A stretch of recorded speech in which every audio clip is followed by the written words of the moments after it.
乌克兰防长宣布，反攻的准备工作已经完成。那么，俄罗斯军队有多大的可能守住防线呢？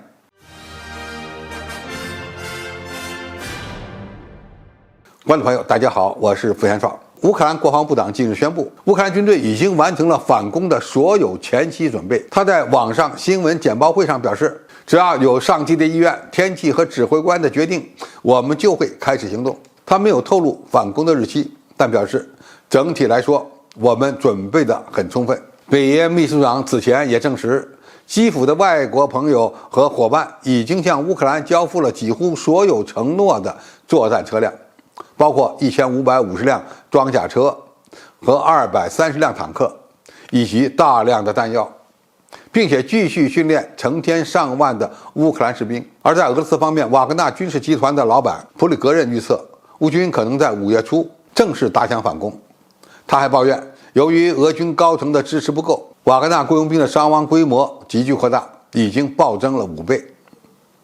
那么，我们如何来理性地看待乌克兰军队将要进行的反攻呢？首先，乌克兰军队的确有条件攻破俄罗斯军队的局部防线。乌克兰战场的战线多半是围绕城镇设防，而不是用战壕。细心的朋友应该能够发现，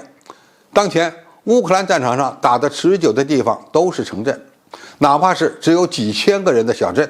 也能打上几个月。这是因为在乌克兰平原上，也只有城市拥有大量的钢筋混凝土建筑，而这些建筑才能经得起炮火的考验。俄罗斯军队的防线很长，总计有1500多公里，而且很多区域呢并没有密集的城镇这样的坚固防御点。一旦战壕这样的防线被重点突破，或者说乌军只要撕开一个2到3公里的口子，那么的确存在战局快速恶化的风险。当前乌克兰军队又拿到了将近2000辆西方国家的坦克和装甲车，这些装备呢又大多有夜视夜战能力。俄军在这方面能力相对较弱。以朝鲜战争的经验来看，夜战能在很大程度上改变战局的发展。其次，乌克兰军队主攻的方向有多种选择。虽然乌军有可能采取多线进攻的方式，但是更大的可能是从扎波罗热方向进行突破，主攻马里乌波尔方向，或者是梅利托波尔。一旦攻击获得成功，俄罗斯军队在顿巴斯地区的战线将被切割，后勤补给线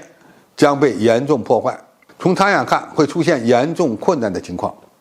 而乌军的反攻也面临着很多的问题，比如如何更加有效地提升战场组织能力和后勤保障能力。毕竟乌军这次进攻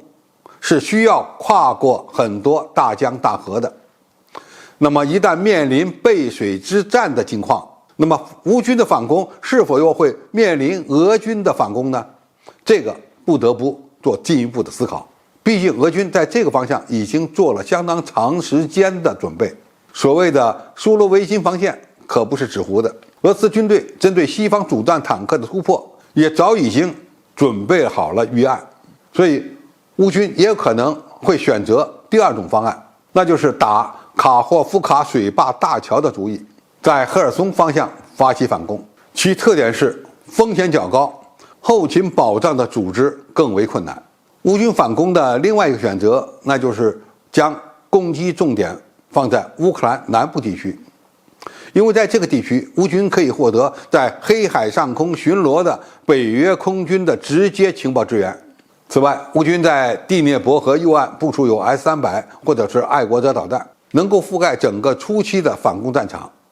以地制空，限制俄空天军的对地打击能力。美国新援助的火箭炮发射的滑翔炸弹的最远射程能够达到150公里，再加上米格29所携带的捷达姆炸弹，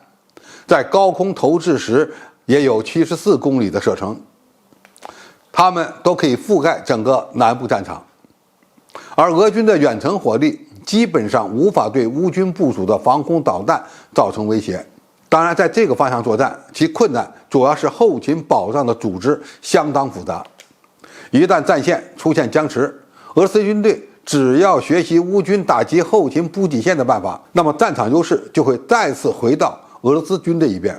最后，这场反攻将直接考验俄乌两军的战场组织能力、部队的主观能动性和单兵的综合作战素质，有可能会决定战局的发展。如果说俄军早期的进攻，乌方有猝不及防的问题，那么乌军在去年8月份开始了反攻，俄军有兵力不足的问题。那么这次双方交战的决定性因素，就是两军的战场组织能力和一线部队的主观能动性。估计普京和泽连斯基都无法预测交战的结果。总体而言，不管是悲观还是乐观，乌克兰军队的大反攻都会到来，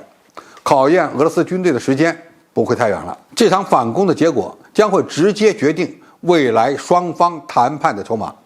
谁也没有退路。对我们来说，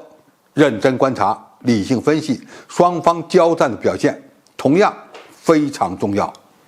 好，今天评述就到这里，谢谢大家收看，我们下期再见。